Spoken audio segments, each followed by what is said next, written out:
پورے درد کے ساتھ کون نشہ کر رہا ہے میں اس کی کوچنگ کر کے اس کی کاؤنسلنگ کر کے اس کو سمجھا کر اس کو بجھا کر اس کو پیار سے نشے سے نکالنے کی کوشش کروں گا۔ یاد رکھنا میرے آقا علیہ السلام کے دیوانوں، آج کے نشے کے بارے میں کوئی اور بات کہنے کی بجائے ایک بات مجھے یاد آ گئی، دل کے کان سے سننا۔ نشے کا نقصان کیا ہو سکتا ہے؟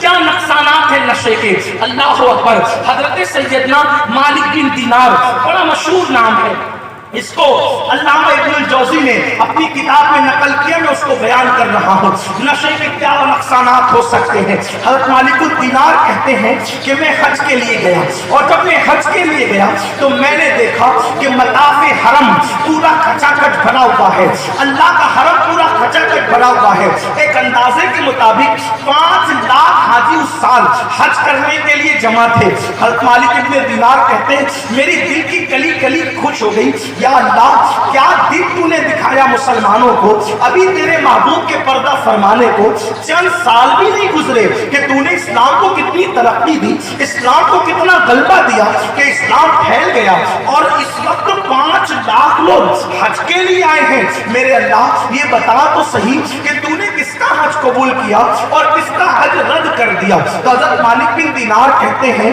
کہ جب میں یہ دعا کر کے اپنے خیمے میں جا کر کے سویا تو مجھے بتایا گیا اے مالک اس حاجیوں کے محفل میں ان حاجیوں کے درمیان ایک بندہ ہے جس کا نام محمد ابن ہارون ہے۔ اب میں اس کا نام محمد کہہ کر نہیں لوں گا کیونکہ اس کے حج کے رد کا تذکرہ ہے، ابن ہارون کہوں گا، آپ سمجھ جانا ذکر کس کا ہو رہا ہے۔ حضرت مالک الدینار کہتے ہیں کہ جب مجھے بتایا گیا یہاں پر بلخ کا ایک حاجی ہے، بلخستان میں رہتا ہے، اور اس کا نام اس کو ابن ہارون لوگ کہتے ہیں، ابن ہارون کا حج ہم نے رد کر دیا ہے، اور اے مالک اب تمہاری ذمہ داری ہے تم جاؤ اور جا کر ابن ہارون کو بتاؤ کہ اللہ نے ابن ہارون کا حج رد کر دیا ہے۔ اللہ اکبر۔ مالک الدینار اٹھے، اور اٹھنے کے بعد جہاں بلخ والوں کے خیمے تھے، بلخی حاجیوں کے خیمے تھے، وہاں جا کر کے کہنے لگے اے حاجیوں بلخ کے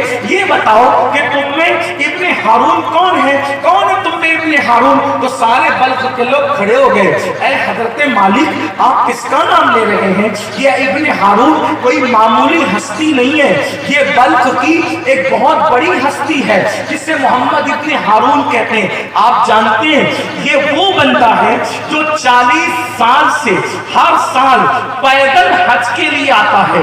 اللہ اکبر۔ چھوٹا موٹا آدمی نہیں ہے جس کا نام آپ لے رہے مالک الدینار، یہ 40 سال سے ہر سال پیدل حج کے لیے آتا ہے، اور اس کا حال یہ ہے کہ یہ 5 دن جو سال میں روزہ رکھنا منع ہے ان دنوں کے علاوہ ہر دن روزے سے رہتا ہے، ایک مٹھی بھر چنے سے افطار کرتا ہے، اور بس یہی اس کی کل غذا ہے۔ وہ خیمے میں نہیں رکتا، اتنا متقی ہے کہ کھلے آسمان کے نیچے اکیلے رکتا ہے۔ ایسا اللہ کا بندہ ہے اور آپ اس کا نام لے رہے۔ اللہ اکبر۔ حضرت مالک الدینار نے سوچا یا اللہ تیری طرف سے تو حکم ہے کہ ہم نے حج رد کر دیا، تیری طرف سے تو فرمان ہے، تیری طرف سے تو فرمان ہے کہ ہم نے حج رد کر دیا، اور لوگ اس کی اتنی تعریفیں کرتے ہیں۔ ایک بات دھیان سے سنیں، بندوں کا تعریف کرنا کوئی حیثیت نہیں رکھتا۔ خدا جانے مخلوق کچھ کہہ رہی ہو اور خالق نے کچھ اور فیصلہ کر رکھا۔ جب اللہ خوب عبادت کی توفیق دے تو کبھی گھمنڈ مت کرنا، کیونکہ اللہ کے رسول علیہ السلام فرماتے ہیں جنتی اور جہنمی ہونے کے فیصلے ہو چکے ہیں۔ ایک بندہ جہنمی لکھا ہوتا ہے اللہ کی طرف سے، اور وہ جنتیوں جیسے عمل کرتا ہے۔ آج کل کوئی 5 وقت پڑھ لے، تہجد پڑھ لے، داڑھی رکھ لے تو اپنی آپ کو میرا وہ بھائی ولی سے کم سمجھتا نہیں، سب کو حقیر سمجھتا ہے، سب کو بے وقت سمجھتا ہے۔ یاد رکھنا، سنو غور سے سنو، جب تک کہ دونوں پیر جنت میں نہ پہنچ جائیں اس وقت تک کہ ہم بالکل بے فکر نہیں ہو سکتے. میرے اور تمہارے سچے نبی فرماتے ہیں ایک بندہ اللہ کے یہاں جہنمی لکھا ہوتا ہے, عمل جنتیوں جیسے کرتا ہے, زندگی گزرتی ہے جنتی جنتی جنتی جیسا عمل, حتیٰ کہ اس کے اور جنت کے درمیان صرف ایک قدم کا فاصلہ رہ جاتا ہے, ایک قدم کا فاصلہ, اور تقدیر کا لکھا ہوا غالب آتا ہے. ایک قدم کا فاصلہ جنت میں اور اس میں رہ جاتا ہے, اور پھر وہ جنتی جیسے عمل کرنے کی بجائے جہنمی جیسے عمل کرنے لگتا ہے, اور اسی حالت میں اس کو موت آتی ہے حتیٰ کہ وہ جہنمی ہو کے مرتا ہے. اور پھر فرمایا کسی کو اللہ جنتی لکھ دیتا ہے اور وہ پوری زندگی جہنمیوں جیسا عمل کرتا ہے حتیٰ کہ اس کے اور جہنم کے درمیان ایک قدم کا فاصلہ رہ جاتا ہے, اور وہ بندہ جہنم کے بالکل قریب چلا جاتا ہے, لیکن اللہ اس کو ہدایت دیتا ہے اور پھر وہ بندہ نیک عمل کرتا ہے اور اسی حالت میں اس کا انتقال ہوتا ہے اور پھر وہ جنت میں جاتا ہے. میرے بھائی کیا کس بلا کی میں سے ہے سرشار ہم, دن ڈھلا ہوتے نہیں ہوشیار ہم, آج ہم گھمنڈ کرتے ہیں ہم سنی ہیں ہم جنتی ہیں, ہم سنی ہیں ہم جنتی ہیں. میں علماء کی موجودگی میں پوچھتا ہوں میرے بھائی تو کیسا سنی اور جنتی ہے کہ تجھے طہارت کی سنتیں بھی نہیں پتا اور تو اپنے آپ کو سنی کہتا ہے, تجھے 5 کلمے بھی نہیں یاد اور تو اپنے آپ کو سنی کہتا ہے. تو جمعہ کی 2 رکعت پڑھ کے مسجد سے بھاگ جاتا ہے, ہفتے بھر مسجد سے غائب رہتا ہے. کون سا سنی ہے؟ آپ سے پوچھنا چاہتا ہوں میں تجھے سنی مانوں یا کربلا والوں کو سنی مانوں؟ اللہ اکبر, وہاں تو بیٹے کی لاش پہ گھوڑے دوڑ رہے ہیں تب بھی نماز نہیں چھوٹ رہی ہے, اور یہاں اے میں سوتا پڑا ہے اور فجر میں غائب ہے, ظہر میں غائب ہے. آپ بتائیں بڑی معذرت کے ساتھ اگر کوئی آپ کو یہ سبق سکھا رہا ہے کہ تیرا سنی ہونا جنتی ہونے کے لیے کافی ہے, تجھے کوئی نماز روزے اور عمل کی ضرورت نہیں ہے, تو میں کہتا ہوں میرے بھائی وہ کتنا بھی بڑا انسان ہو وہ تیرا دشمن ہے. دشمن کیوں؟ شاعری کی دنیا اور ہے اور حقیقتوں کی دنیا اور ہے. اللہ کے رسول نے اپنے خاندان والے اہل بیت, اپنے اہل بیت سے کہا تھا اے بنو ہاشم عمل کرنا, عمل. حضور نے اپنے گھر والوں سے کہا. یہ جملے لوگوں کو تلخ لگے تو معاف کرنا, لیکن یہ حقیقت ہے. فرمایا بنو ہاشم اے میرے خاندان کے رسول کے خاندان کے لوگوں, مالک جنت اپنے گھر والوں کو کہہ رہے اے بنو ہاشم عمل کرنا, عمل. ایسا نہ ہو کہ لوگ عمل لائیں اور تم صرف نسب لاؤ. جس کو عمل نے پیچھے کر دیا اس کو نسب کبھی آگے نہیں کر سکتا. یہ اللہ کے رسول نے اپنے گھر والوں سے کہا تھا. اس رسول اللہ کے گھر والوں نے اس بات کو کتنا سیریس لیا. آپ سیریس نہیں لے رہے, آپ سیریس نہیں لے رہے, ڈر والے ہو کے سیریس نہیں لے رہے.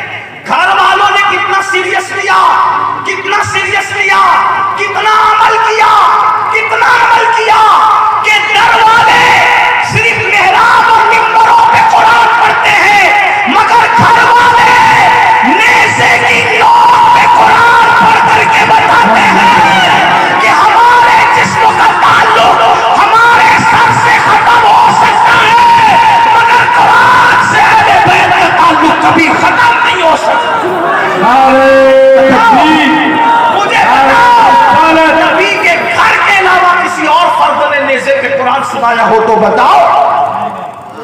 پھر نبی کے گھر والوں نے کتنا سیریس لیا کہ 70 سال تک جو نہ سویا نہ بستر کو پیٹ لگائی, رات و دن عبادت کیا.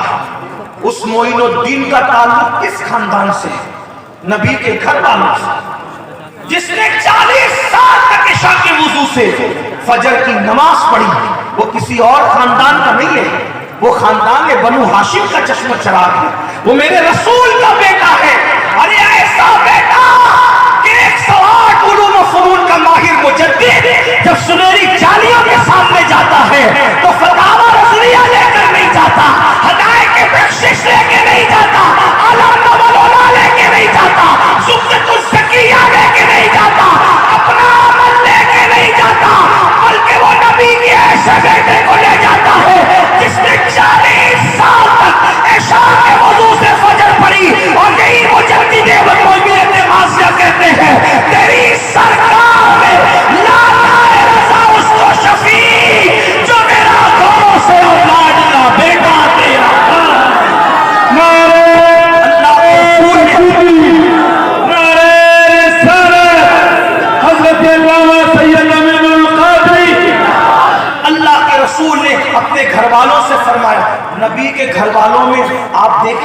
امام زین العابدین.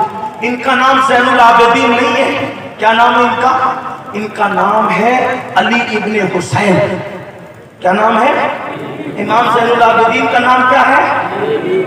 زین العابدین نام نہیں، لقب ہے. ایک زین العابدین لقب کیسے پڑا؟ زین العابدین کا مطلب ہوتا ہے عابدوں کی زینت. اتنی عبادت کی کہ عبادت کرتے کرتے لوگوں نے کہا یہ صرف عابد نہیں بلکہ عابدوں کی زینت ہے. اتنی روزانہ 300 رکعت نمازیں پڑھتے تھے امام زین العابدین. کبھی کبھی 700 رکعت نماز پڑھتے تھے امام زین العابدین. آپ سے پوچھنا چاہتا ہوں، گھر والے اتنی محنت کر رہے نفل میں، در والوں کو کیا سوچیے؟ یہ تو مسئلہ ہے. مسجد میں نہیں بھی آئیں گے ہفتہ بھر تو کون بخشوائے گا تمہارے غوث پاک؟ پوری زندگی ناپاک گھومتے رہیں گے، ہفتے پر جنابت کا غسل نہیں کریں گے، کون جنت پہ لے جائے گا ہاتھ پکڑ کے؟ پیر صاحب. یقیناً میرے غوث کو اتنی طاقت اللہ نے دی کہ جس کو چاہے جنت میں لے جائے. انکار میں نہیں کر رہا. پشتینی سنی ہوں الحمدللہ، اور مسلک اعلیٰ حضرت میرا مسلک کا فکر رضا کے ہم پابند ہیں. ہم اس عقیدے کے ہیں کہ کیا ہی ذوق افزا شفاعت ہے تمہاری، واہ واہ. قرض لیتی ہے گناہ پرہیزگاری، واہ واہ. لیکن ساتھ میں یہ بھی ہم پڑھتے ہیں صدقہ پیارے کی حیا کا نہ لے مجھ سے حساب، بخش بے پوچھے لجائے کو لجانا کیا. کریم اپنے کرم کا صدقہ، لعین بے قدر کو نہ شرما. تو اور رضا سے حساب لینا، رضا بھی کوئی حساب ہے. آپ غور تو فرمائیں، غوث و خواجہ بخشوا سکتی، انکار نہیں کر رہا ہوں، لیکن جو غوث پاک یہ فرما دے کہ بے نمازی مر جائے تو اس کو مسلمانوں کے قبرستان میں دفن بھی مت کرو، تو جو غوث پاک بے نمازی کو مسلمانوں کے قبرستان میں قبول نہیں کرتے، وہ غوث پاک بے نمازیوں کو اپنے سلسلے میں کیسے قبول کریں گے؟ یہ بھی تو سوچو میرے بھائی. یہ جو اپنی طبیعت چلا رہے، خدا کے لیے رحم کرو اپنے آپ پر. اپنے آپ کو دھوکہ مت دو، اپنے آپ کو فریب مت دو. تو عرض یہ کر رہا تھا کہ اگر اللہ خوب عمل کی توفیق دے تو بھی گھمنڈ عمل والوں کے لیے ہے. ڈرو، عمل والوں کے لیے ڈرو، اس لیے کہ اللہ کسی بھی چیز پہ پکڑ کر سکتا ہے، اس کی خفیہ تدبیر کسی کے لیے بھی ہے. اللہ اکبر. تو حضرت مالک الدینار کہتے ہیں ابن ہارون کے بارے میں جب میں نے سنا تو لوگ تو اس کو کہنے یہ ولی ہے، یہ ایسا ہے، اتنا نیک ہے، 40 سال سے ہر سال پیدل حج کو آتا ہے. ابن ہارون. تو میں نے کہا میں اس سے ملاقات تو کروں. تو حضرت مالک الدینار کہتے ہیں کہ میں ابن ہارون کی طرف چلا، اور جب میں نے اس سے ملاقات کرنا چاہی تو میں نے کیا دیکھا کہ ایک ہاتھ کٹا ہوا ہے اس کا، اور وہ کھلے آسمان کے نیچے آسمان کی طرف دیکھ کر رو رہا ہے. اس کی داڑھی آنسوؤں سے تر ہے، آنسوؤں سے بھری ہوئی اس کی داڑھی ہے. اور جب میں اس کے قریب گیا تو جلدی سے اس نے میرے قدموں کی آہٹ سنی تو جلدی سے چہرے سے آنسو پوچھ لیے اور آنسو صاف کر کے کہا، اے اللہ کے ولی، اے اللہ کے نیک بندے، تم کوئی خواب دیکھ کر آ رہے ہو میرے پاس؟ تم نے کوئی خواب دیکھا ہے میرے حوالے سے؟ حضرت مالک الدینار کہتے ہیں کہ میں نے اس سے سنا کہ وہ میرے خواب کو جانتا ہے. تو میں نے سوچا اللہ کے بندے تو بڑا پہنچا ہوا بندہ ہے، تو میرا خواب جانتا ہے. تو کہا تم نے خواب میں یہی دیکھا نا کہ جا کے ابن ہارون کو بتا دو کہ ہم نے اس کا حج رد کر دیا ہے، اس کے حج کو ہم نے مردود کر دیا ہے. حضرت مالک الدینار اور پریشان ہوئے، یا اللہ یہ تو میرا خواب بھی جانتا ہے اور میرے خواب کا مضمون بھی جانتا ہے. حضرت مالک الدینار کہتے ہیں میں نے کہا ارے تم تو میرا خواب بھی جانتے ہو اور میرے خواب کا مضمون بھی جانتے ہو، کتنے پہنچے ہوئے ہو؟ اس نے کہا میں پہنچا ہوا نہیں ہوں، یہ دراصل کوئی کشف کا معاملہ نہیں، یہ کوئی کرامت کا معاملہ نہیں، دراصل یہ میرے بارہا کا تجربہ ہے، 40 سال کا تجربہ ہے. میں ہر سال پیدل حج کے لیے آتا ہوں اور ہر سال کسی نہ کسی ولی کو یہ خواب دکھایا جاتا ہے کہ جاؤ اور جا کر ابن ہارون سے کہہ دو کہ ہم نے اس کا حج رد کر دیا. حضرت مالک بن دینار کہتے ہیں ابن ہارون، میرا اللہ کسی پہ ظلم تو نہیں کرتا، میرا اللہ کسی پہ زیادتی تو نہیں کرتا، اگر میرا حج ہر سال برابر رد ہو رہا ہے تو اس میں کوئی نہ کوئی تو بات ہوگی. بلا وجہ تو اللہ کسی کا عمل رد نہیں کرتا, اس کی شان ہے, وہ بڑا فضل والا ہے. ابن ہارون نے کہا مالک اگر تم اللہ کے اتنے برگزیدہ بندے نہ ہوتے تو میں یہ بات کسی کو نہیں بتاتا اور نہ میں نے آج تک کسی کو بتائی ہے, لیکن آج میں یہ راز تم کو بتا رہا ہوں. میرا حج رد ہو رہا ہے, میری عبادتیں رد ہو رہی ہے, میری نمازیں رد ہو رہی ہے, میری کوئی عبادت قبول نہیں ہے مالک, حتیٰ کہ میرے دل کو چین نہیں, میرے دل کو سکون نہیں, میرے دل کو اطمینان اور قرار نہیں. مالک الدینار نے پوچھا وجہ, تو وہ ابن ہارون کہتا ہے اے مالک ابن دینار, اللہ نے مجھے دولت سے بہت نوازا تھا, اللہ نے مجھے مال سے بہت نوازا تھا, بہت دولت دی تھی اللہ نے, بہت مال دیا تھا اللہ نے, لیکن دولت اور مال ملنے کے بعد چند غلط دوستوں کی صحبت مل گئی اور میں چند غلط دوستوں کے ساتھ ہو گیا. اللہ اکبر, یہ بات میں اپنے جوانوں سے بھی کہتا ہوں, یاد رکھنا صحبت انسان کو بناتی بھی ہے, صحبت انسان کو بگاڑتی بھی ہے. اے میری قوم کے جوانوں, دوست اور دشمن میں فرق کرو. وہ نوجوان جو تمہیں نشے کی طرف لے جائیں, وہ نوجوان جو تمہیں جوے کی طرف لے جائیں, وہ نوجوان جو تمہیں گانے اور قصیدے اور فلموں کی طرف لے جائیں, وہ نوجوان جو تمہیں گناہوں کے اڈوں کی طرف لے جائیں, وہ جوان تمہارے دوست نہیں ہے, وہ تمہارے پکے دشمن ہے. دشمن, سچے دوست کی پہچان یہ بتائی گئی, سچا دوست وہ ہے جب تو اللہ کو بھول جائے تو اللہ کی تجھے یاد دلا دے. گناہوں کے اڈوں کی طرف لے جانے والا تمہارا دوست نہیں ہو سکتا, وہ دشمن ہے. بہت سارے نشہ کرنے والے جوان میرے پاس آئے تو میں نے پوچھا پہلی بار نشہ کب کیا تھا, تو کہا حضرت میرے دوستوں نے کہا تھا تیری ماں کی قسم شراب پی لے, کسی نے کہا تیرے باپ کی قسم شراب پی لے, تیرے اکلوتے بچے کی قسم شراب پی لے, تیری بیوی کی قسم شراب پی لے.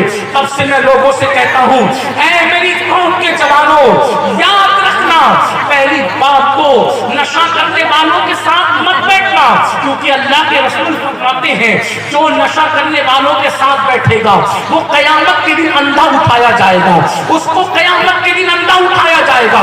اس حدیث کو فقیہ ابو اللیث سمرقندی نے اپنی کتاب میں لکھا ہے کہ نشہ کرنے والوں کے ساتھ جو بیٹھے وہ قیامت کے دن اندھا اٹھایا جائے گا. صرف بیٹھنے والا اندھا اٹھے گا, جو نشہ کرتے ان کا انجام کیا ہوگا, نشہ کرنے والوں کا حال کیا ہوگا. اللہ اکبر, سن لو, پہلی بات ان سے ان کی صحبت نہ رکھو, ان سے تعلق نہ رکھو, ان سے دوستی نہ رکھو. اور اگر کوئی یہ کہہ دے تیری ماں کی قسم, تیرے باپ کی قسم, تیرے بھائی کی قسم, تیری بیوی کی قسم, تیری بیٹی کی قسم, میں آپ کو حوصلہ دے رہا ہوں, اگر کوئی اللہ کی قسم بھی دے کر تمہیں شراب پی جائے تو تمہیں شراب پینے کی ضرورت نہیں. اگر تمہیں کوئی قرآن کی قسم دے کر کے شراب پلائے تو تمہیں نشہ کرنے کی ضرورت نہیں. یاد رکھنا یہ ساری قسم کا اعتبار اللہ کے قرآن کی قسم کی عظمت اپنی جگہ حق ہے, لیکن گناہ میں ان قسموں کا استعمال نہیں کیا جا سکتا. اور اگر گناہ کرانے کے لیے کوئی قسم دے تو اس کی قسم مانی نہیں جائے گی, اس کی قسم نہیں مانی جائے گی. یاد رکھنا, اس کا بہت خیال کرنا. اللہ اکبر. تو وہ کہتا ہے مالک الدینار سے اے مالک, جب میں دوستوں کے ساتھ, مالدار دوستوں کے ساتھ ہو گیا, غلط دوست تھے, انہوں نے مجھے شراب کا عادی بنا دیا, نشے کا عادی بنا دیا. میں اپنی ماں سے چھپ چھپ کر شراب پیتا رہا. میری وفادار بیوی کو پتا تھا کہ میں نشہ کرتا ہوں, لیکن اس نے وفا کی وجہ سے یہ راز کسی کو نہیں بتایا, حتیٰ کہ میری ماں سے چھپ چھپ کر میں نشہ کرتا رہا, شراب پیتا رہا. بالآخر ایک دن شعبان المعظم کی آخری تاریخ تھی, شعبان کی آخری تاریخ تھی, میں نشے کے لیے گیا دوستوں کے ساتھ, اور اس دن اتنا نشہ کیا, آئندہ دن چونکہ رمضان شریف آنے والا تھا, اتنا نشہ کیا کہ نشے میں دھت ہو گیا, اور دن کدھر گزرا پتا بھی نہیں چلا. شام کو ڈولتے ہوئے لڑکھڑاتے ہوئے گھر کی طرف آیا تو رمضان المبارک کا چاند نظر آ چکا تھا. میری ماں میرا انتظار کر رہی تھی. جیسے ہی میں دروازے پر آیا, پہلی بار میری ماں نے مجھے نشے کی حالت میں دیکھا تو ماں کو غصہ آیا. اس نے کہا بدبخت, کم بخت, تو رمضان شریف کی پہلی شب میں نشہ کر کے آیا ہے. اور ماں کو غصہ تھا کیونکہ میں ماں کا بڑا فرما بردار بیٹا تھا.